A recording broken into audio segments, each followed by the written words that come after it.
ধর্মরাজ যুধিষ্ঠির গায়ে প্রজা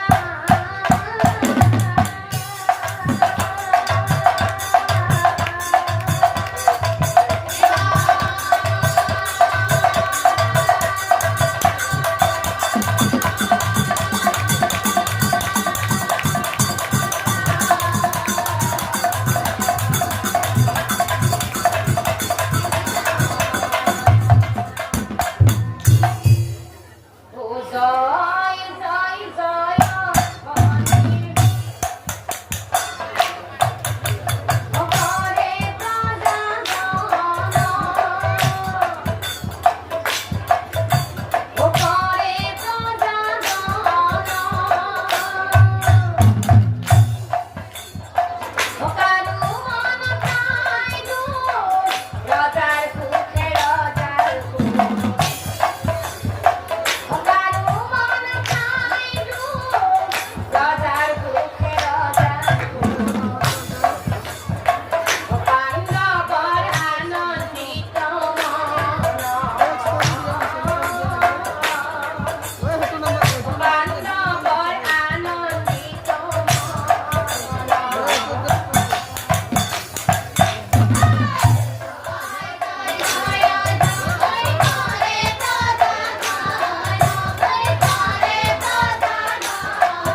হয় নেকি কলি?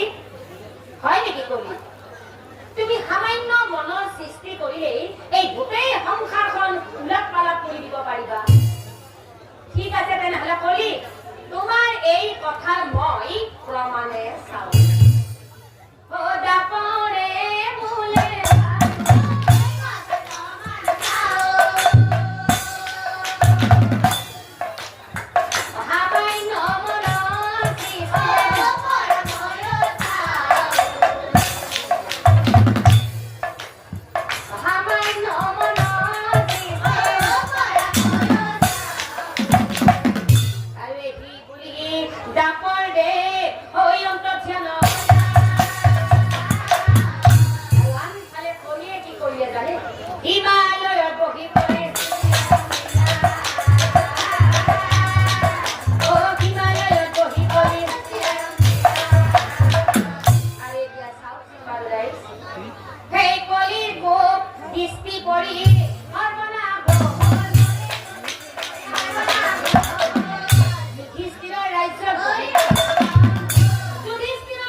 আমাৰ ৰাজ্যত পৰিস্থিতি কৰি আছে সেইকাৰণে দাদা আমাৰ ৰাজ্যত ইমান অঘটন হৈ আছে কিন্তু এটা কথা দাদা যদিহে সেই মহাপাপী কলিক বন্দী কৰি নানে যদিহে সেই মহাপাপী কলিক বন্দী কৰি নানে তেনেহলে কিন্তু দাদা আমাৰ এই ৰাজ্যত আৰু এই কথা শুনি আছিল বীৰহনন্দ মহাক্ৰোধে অৰ্জুনে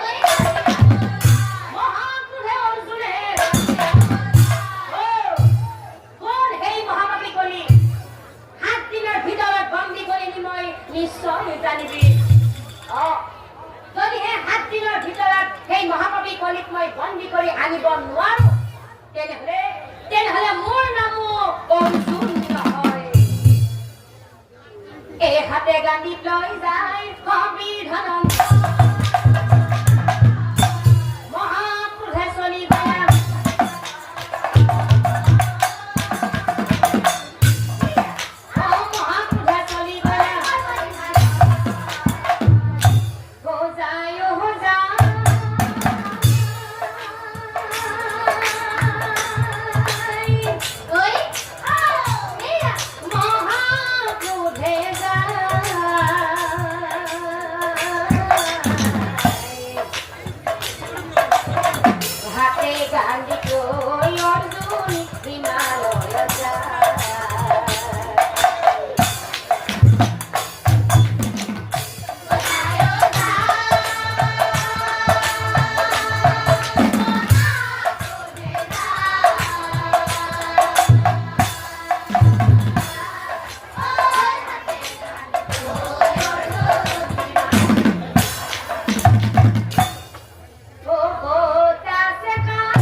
সেই হিমালয় পৰ্বতত অৰ্জুনে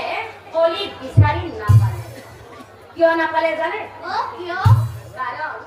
কাৰণ মায়াৰ সাগৰ কলিক কোনে দেখা পায় মায়াৰ সাগৰ কলিক কোনে দেখা পায় স্বপ্নভেষে অৰ্জুন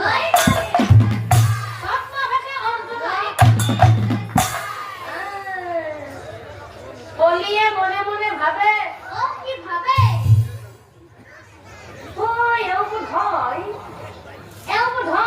মোকেই বিচাৰি ঘূৰি আছে নহলেনো ইমান খঙত এই প্ৰচৰ ৰ'দত পৰ্বতৰ ওপৰত অকলে ঘূৰি ফুৰিবলৈ তেওঁ নিশ্চয় মোকেই বিচাৰি ঘূৰি আছে বাৰু যি নহওক তেওঁনো কাক বিচাৰি ঘূৰি ফুৰি আছে তাৰ প্ৰমাণ টকা কৰি চোৱা যাওক ইয়াতে একে ভাৰ দিয়া কলি সন্যাসী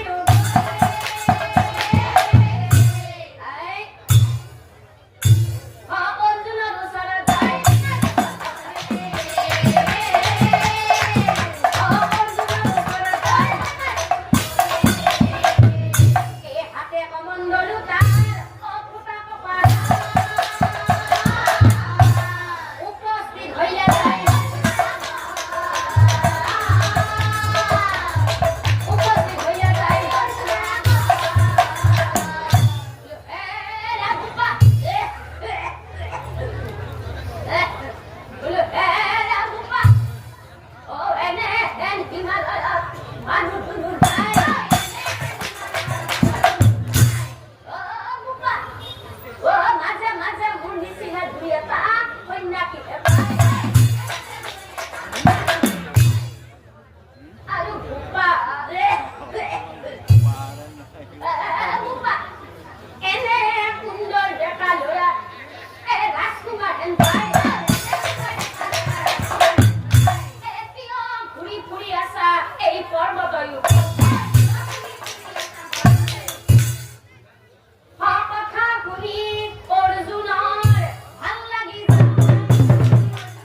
কলিক পালে তুমি কি কৰিবা?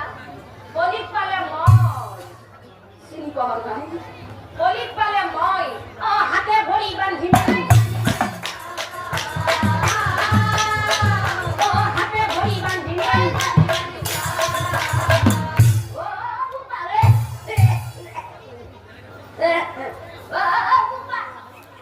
কলিক পালে তুমি হাতে ভৰি বান্ধিবা। ঠিক আছে বাৰু বোপা, কলিক পালে বাৰু তুমি হাতে ভৰি বান্ধি নিবা, কোনো কথা নাই। পিছে এটা কথা বোপা, কলিকত আছে মই তোমাক দেখুৱাই দিব পাৰিম, কিন্তু এটা চৰ্ত। মই তোমাক 3টা প্ৰশ্ন কৰিম। এই 3টা প্ৰশ্নৰ যদি তুমি শুদ্ধ উত্তৰ দিব পাৰা,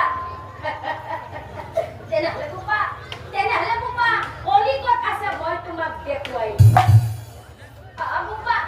আৰু যদি উত্তৰ দিব নোৱাৰা, তেনেহলে কিন্তু বন্দী হৈ থাকিব লাগিব। মনত ৰাখিব বোপা, যদি 3টা প্ৰশ্নৰ উত্তৰ দিব নোৱাৰা, তেনেহলে কিন্তু বন্দী হৈ থাকিব লাগিব। অৰ্জুনে বোলে মই শুদ্ধ উত্তৰ অৰ্জুনে বোলে মই শুদ্ধ উত্তৰ দিব নোৱাৰিলে, যদি মই উত্তৰ দিব নোৱাৰো, তেনেহলে বন্দী হৈ থাকিম।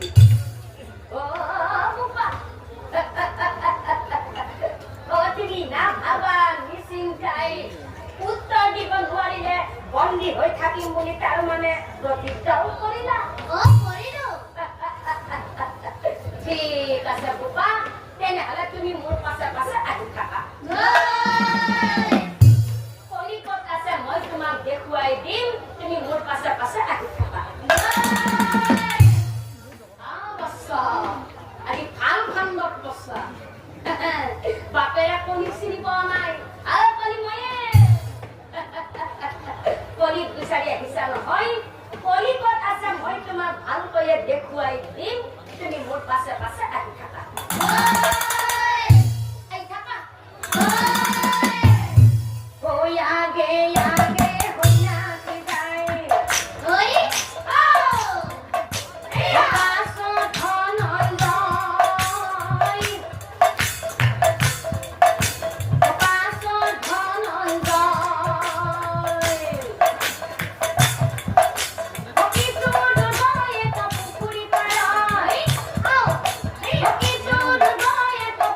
এজনী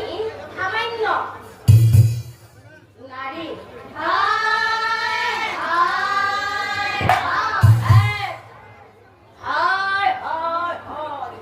আৰু কি দেখিছা বহুত মানুহ বহুতো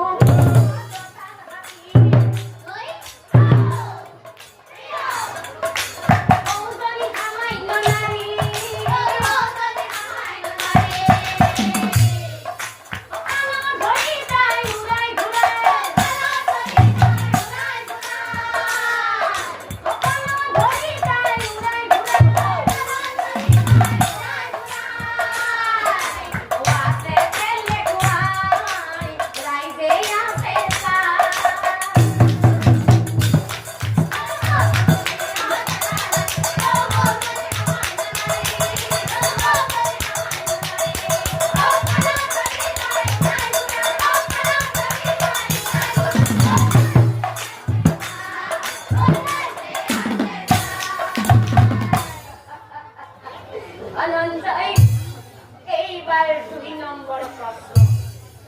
যি হাতীৰ ওচৰলৈ যাবলৈ পুৰুষৰো লাগে ভয় যি হাতীৰ ওচৰলৈ যাবলৈ পুৰুষৰো লাগে ভয় আৰু সেই হাতীটোৰ কাণত ধৰি এজনী সামান্য মাইকী মানুহে খেল দেখুৱাই আছে ইয়াৰ উত্তৰ কি হ'ব ধনঞ্জয় কোৱা ধনঞ্জয় ইয়াৰ উত্তৰ কি হ'ব তেতিয়া কিন্তু অৰ্জুন নিমাত তেতিয়া কিন্তু অৰ্জুনে একেবাৰেই নিমাত কি হ'ল ধনঞ্জয় বুজি পোৱা নাই উত্তৰ দিব নোৱাৰা মোৰ পাছে পাছে আহি থাকা ২ নম্বৰ প্ৰশ্ন গ'ল উত্তৰ দিব নোৱাৰিলা এইবাৰ ৩ নম্বৰ প্ৰশ্ন মোৰ পাছে পাছে আহি থাকা আহি থাকা Oye, hey, 2, 3, 3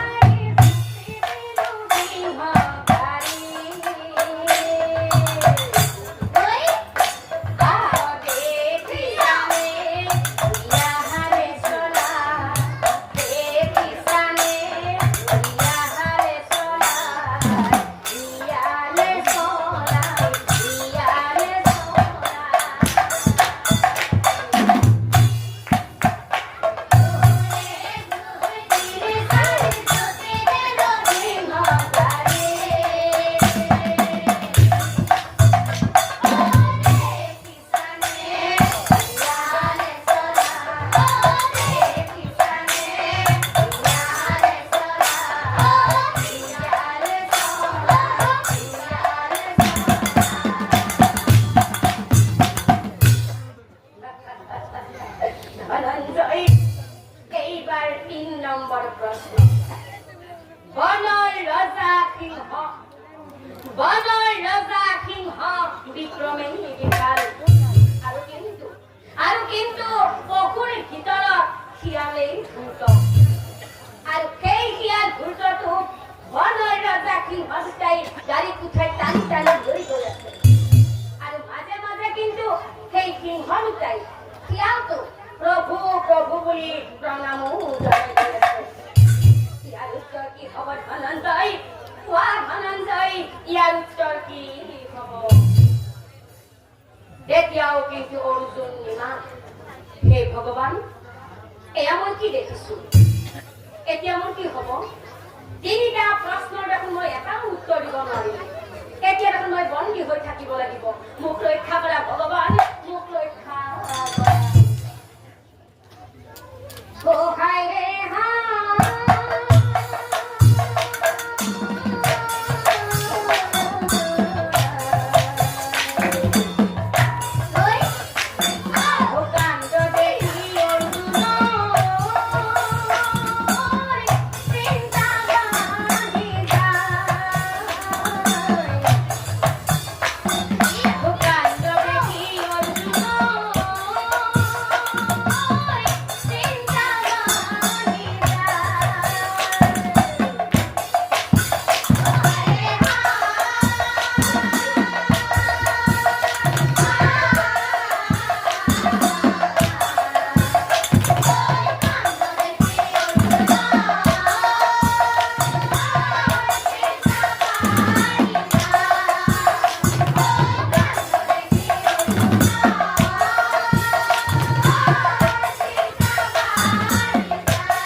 তিনিটা প্ৰশ্নৰ এটাৰো উত্তৰ দিব নোৱাৰিলা। এতিয়া তই বন্দী হ'বই লাগিব ধনঞ্জয়, এতিয়া তই বন্দী হ'বই লাগিব। ফাকুৱা মাত্ৰেই অৰ্জুন বন্দী হৈ থাকিলা।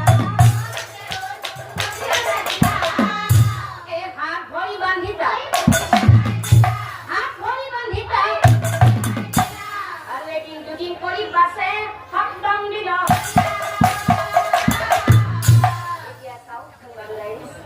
আনফালে কি হ'ল জানে? আনফালে পাণ্ডৱ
তোমালোকে চিন্তা নকৰিবা দাদা, মোৰ ভাষা অৰ্জুনক কোনে ক'ত বন্দী কৰি ৰাখি থৈছে মই এতিয়াই বিচাৰি লৈ আনিম।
গইলা প্ৰভু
আচলতে মই কথাটো এইকাৰণে সুধিছো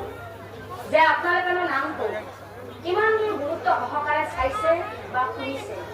সেইকাৰণে মই কথাটো সুধিছিলো। ধন্যবাদ, সকলোকে ধন্যবাদ দিছো বাৰু। হয়, প্ৰথম প্ৰশ্নটো কৰিছিলে যে একদল পানীত নামি থাকিও সেই মানুহজন কিয় পানী পানী বুলি চিঞৰি আছিল নহয় জানো? তেনেহ'লে 1 নম্বৰ প্ৰশ্ন উত্তৰ দিয়ক। নাম ধৰ্মী সুধিবন এই কথা মই কোৱা নাই, শাস্ত্ৰই কৈছে। এই কলিৰ যুগত মানুহৰ গলবোৰলৈকে ধন আহিব, তাৰ পাছতো কি কব? মোৰ আকৌ সেইকাৰণে কৈছে যে কলিৰ যুগত মানুহৰ যত ধন হব তথাপি কিন্তু এই মনৰ পৰা আক্ৰোশ নাযাব। আৰু কি জানে, ধন ধন কৰি সি মৰে কষ্ট খায় আৰু ধন ধন কৰোতে তাৰ বৃহৎ 1 নম্বৰ প্ৰশ্ন বুজি পালে? পাইছে নে? পাইছে। তেনেহ'লে এতিয়া কওঁ 2 নম্বৰ প্ৰশ্নটো কি আছিলে?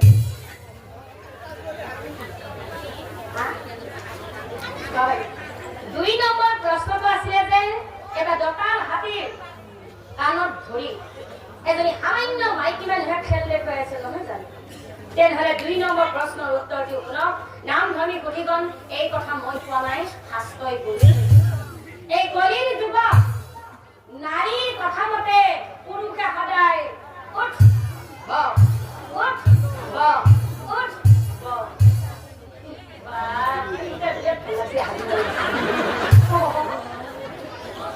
নাৰীৰ কথা মতে পুৰুষে সদায় উঠা বহা কৰিব আৰু এদিন নাৰীয়ে গৈ ৰাজপাট ল'ব। সেইবুলি আকৌ সকলো পুৰুষ নহয় দেই,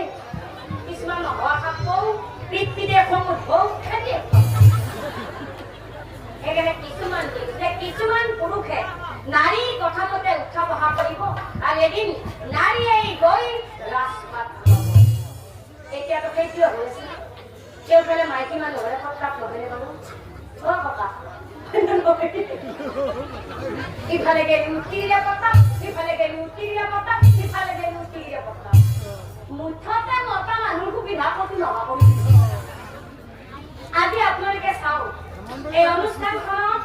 বৰ্তমান সময়লৈকে বেছিকৈ মানুহ পুৰুষ আছে নে মহিলা আছে?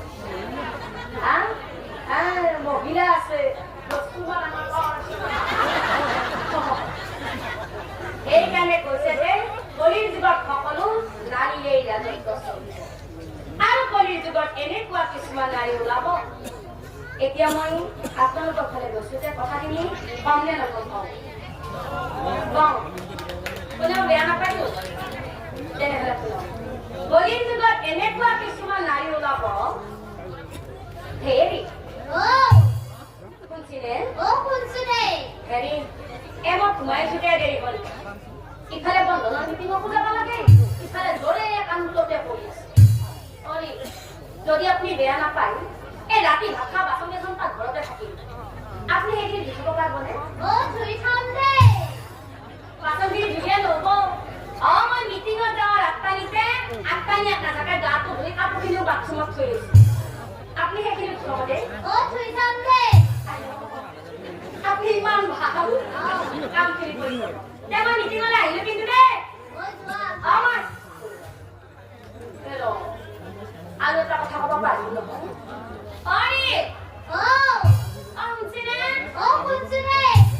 হেৰি এই মিটিঙৰ পৰা বাহিৰে মই মাহঁতৰ ঘৰত যাব পাৰো যদি মাহঁতৰ ঘৰতে গধূলি ঘূৰি আহোঁতে দেৰি হোৱা হেন পায় আপুনি আৰু এটা কাম কৰিবচোন বেলেগ একো নহয় যাওক এই গধূলিৰ আচাৰৰ কেইটা বান্ধিব আৰু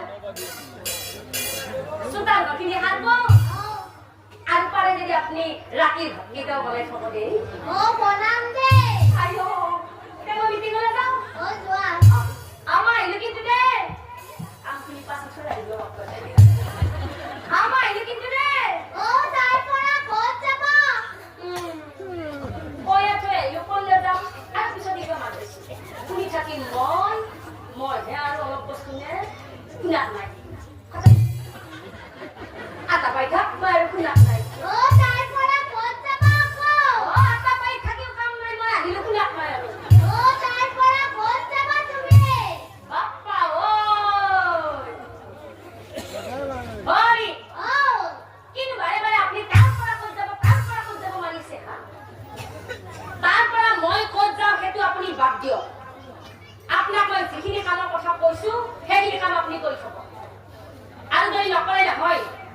যদি গধূলি মাহঁতৰ ঘৰৰ পৰা ঘূৰি আহি সেইটোপা কাম মই কৰিব লগা হয় নহয়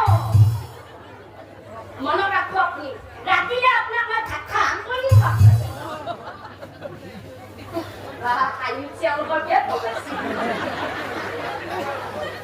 কি ক'লে ৰাতিলে আপোনাক মই ভাত খোৱা কাম কৰি দিম কাক দম দিলে নিজৰ মতা দমক কোনে মাইকীজনী যেতিয়া তিৰিটোৱে মতাটোক দম দি থৈ যাব তিৰিটোৰ কামখিনি মতাটোৱে নকৰাকে থাকব কিয় কৰিব গম পাইছে নে নাই এনে মতা মানুহৰ হৃদয়বিলাক বিৰাট কোমল মতাটোৱে ভাবে এই গধূবিলাক শ্ৰীমতী আহি কৰাৰ পাছত সেইসোপা অধিকা কাইজা লাগি মৰাতকে অলপমান কাম সেইখিনি কাম কৰি পেলাই মই আজৰি হৈ পৰি থাকাই নহ'লে ৰাতিলৈ কথাটো বিষম আছে কল্যাণে তিৰিমতে গেল আৰু আজিকালি এনেকুৱা কিছুমান নাৰী ওলাব হেৰি শুনছিলে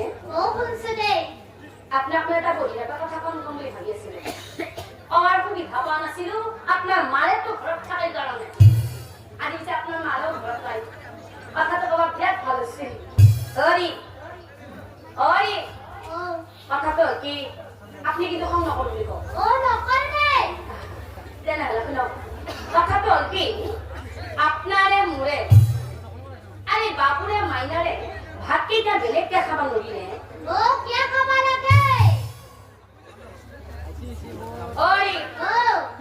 কিয় খাব লাগে বুলি আপুনি মোক প্ৰশ্ন নকৰিব কিয় খাব লাগে বুলি আপুনি মোক প্ৰশ্ন নকৰিব একেবাৰে আপোনাৰ মালেতো ধৰি মোৰ শান্তি নাই ৰাতিপুৱা দুৱাৰো মেলাং মুখো মেলাং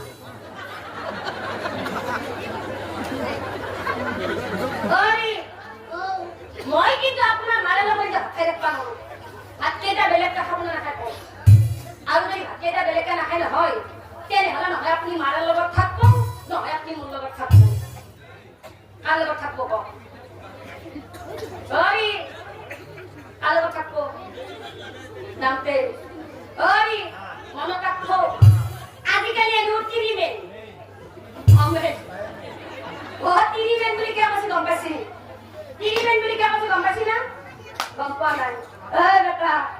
মাৰে মনি মাৰে পাবি বাপেৰে মনি বাপেৰে পাবি তিৰি মনি তিৰি পাবি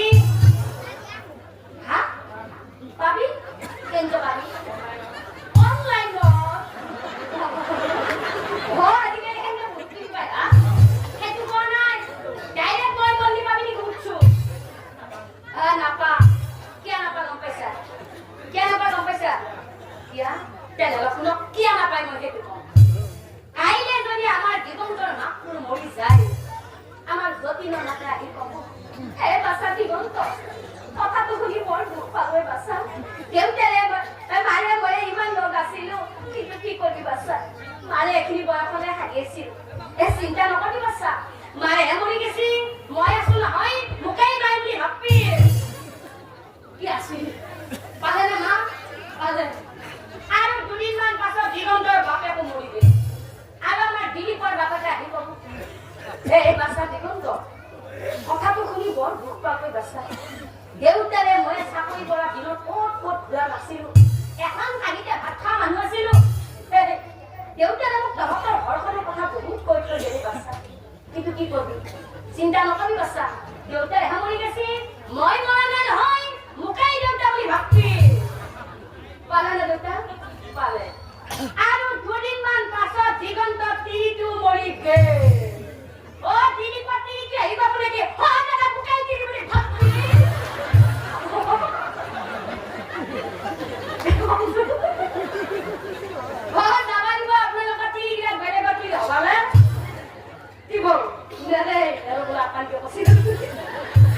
ইমান বেয়া হলেও নিজৰ তিৰি হিচাপে বেলেগ ইটা গম পাইছি নহয় কিয় তিৰিবেন বুলি কৈছো ইটা আপুনি ককাৰ লগত থাকব কি মাৰা মুখ মাৰি আছে আপুনি ভালকে ককাৰ লগত থাকব হা সঁচাই কৈছি নে সঁচা থাকব আইও থাকব আইও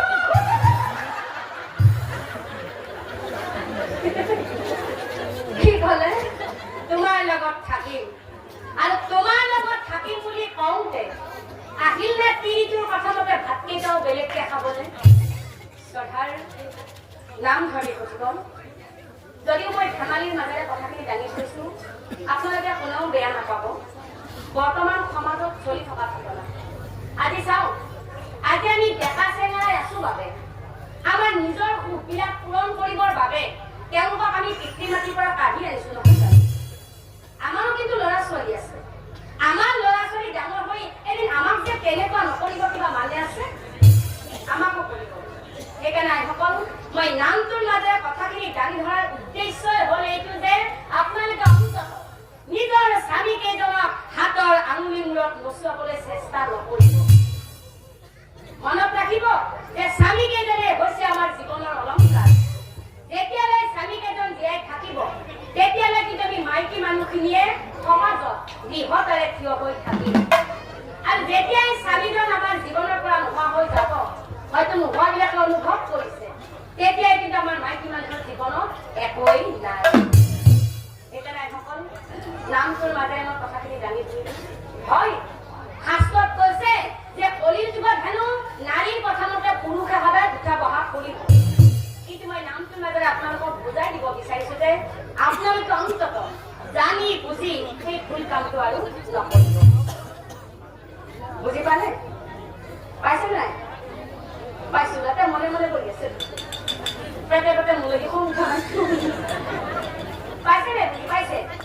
পাইছে তেনেহ'লে এতিয়া কওঁ 3 নম্বৰ প্ৰশ্নটো কি আছে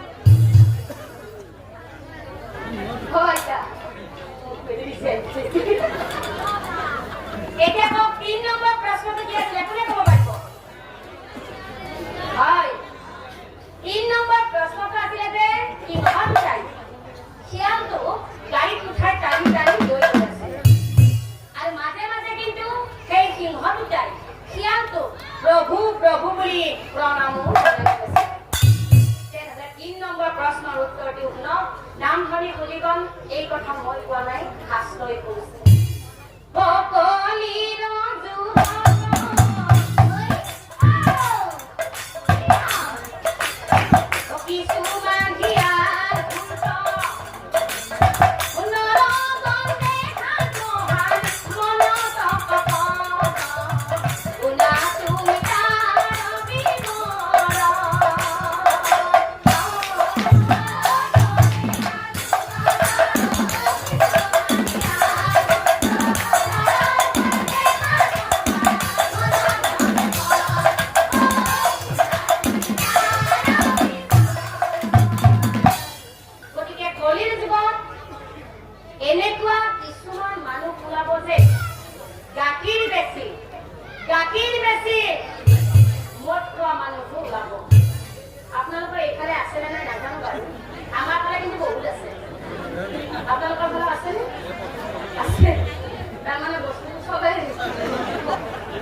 ৰাতিপুৱাই ধুতি কুৰ্তাই হওক নাইবা পেণ্ট চাৰ্টেই হওক পিন্ধি এখন অনুষ্ঠান বা যিকোনো কৰ্মলৈ তেওঁ গুচি গৈছে। ৰাতিপুৱা যিজন মানুহ ঘৰৰ পৰা ওলাই গৈছিলে গধূলি কিন্তু ঘূৰি আহোঁতে সেই মানুহজন আৰু মানুহজন হৈ অহা নাই। একদম পুৰা খাই লৈ আহি আছে। দিনৰ পোহৰ ৰঙীয়া ভাল মানুহৰ আজি দিগন্তৰ লগত পৰি নাম খাব যায় তামোল মাৰিলো ভাল ভাল দেখা পাইছো।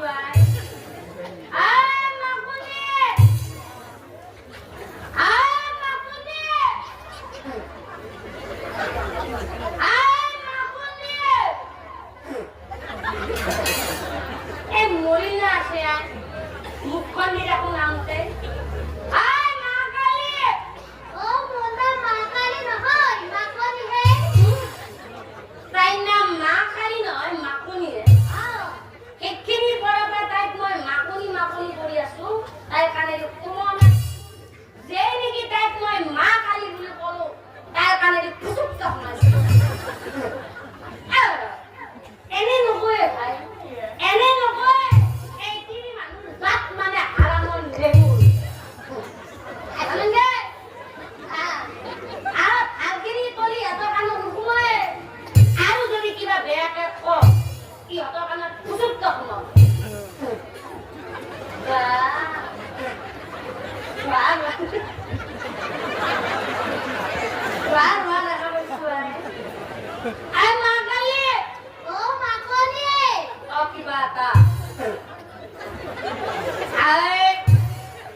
কলিৰ যুগত এনেকুৱা কিছুমান মানুহ ওলাব লোকক দেখাই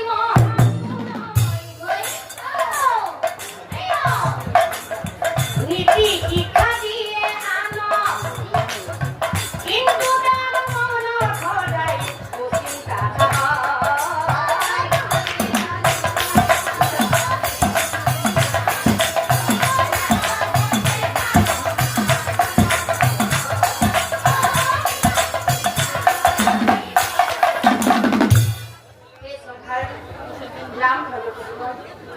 আপোনালোকে নিশ্চয় ৩ নম্বৰ প্ৰশ্নৰ উত্তৰটো বুজি পাইছে। ইয়াত যদি মই বেলেগকৈ ভাঙি আৰু বেলেগকৈ বুজাই ক'ব নালাগে। বুজি পাইছেনে বাৰু? সকলোৱে পাইছে? পাইছে। এতিয়া চাওকচোন বাৰু ৰাইজ, কথা শুনি কাম কৰি মহাচিন্তা কৃষ্ণৰ চৰণে ধৰি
এই পৃথিৱীত আছে জানা বহুত জীৱ